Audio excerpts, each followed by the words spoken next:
Welcome to part 5 of setting up an indoor grow tent for newbies.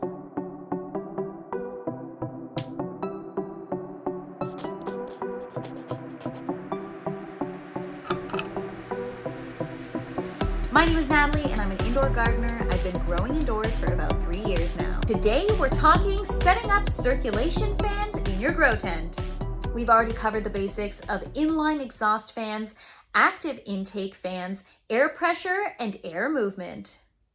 Now that the overall air in the grow tent is being exchanged every 1 to 3 minutes, we need to think about what plants will be growing and how we can mimic that outdoor breeze. If you're new to the world of indoor growing, I know what you're thinking. More fans? Yes, more fans. I didn't learn about circulation fans until it was too late, and my first grow, I had so many problems with diseases in my plants. It's important to understand that circulation fans will serve a different purpose than your inline exhaust and your active intake fans. We know that we want to exchange the air in the grow tent every 1 to 3 minutes. We also want to create that breezy environment for our plants, taking care of any stagnant air pockets. Proper airflow will help strengthen your plants and keep them healthy. Airflow is one of the most important things in your indoor garden. It's going to help mitigate any microclimates. It can also help you regulate your temperature and humidity, and helps prevent things like mold, pests, and diseases. No matter what you're growing, airflow is super important. Setting up your circulation fans comes after setting up or staging your grow area. Once you have an idea of where your plants are going, you'll have a better sense of how to position the circulation fans. In today's video, we'll cover optimal fan placement, air movement, and things to consider when using your fans. Fan placement and intensity is crucial. One of the first things I should mention is windburn. I learned this the hard way, but if your fans are too intense and too close to your leaves, it can cause something called windburn.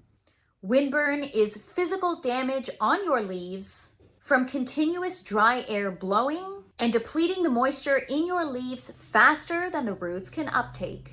You want to avoid this at all costs, so be sure to look at circulation fans that have the ability to adjust the intensity. The size of your grow tent will determine how many circulation fans you need and how they should be positioned.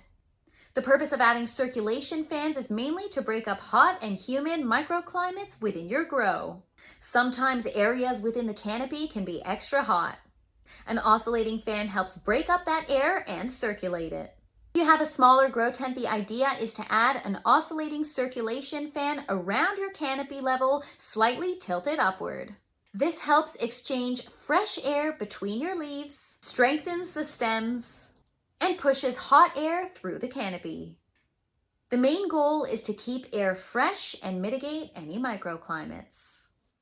My grow tent is 20 by 10 by 8. I need to move around a lot of air, so I use 18-inch wall fans and 6-inch oscillating clip fans.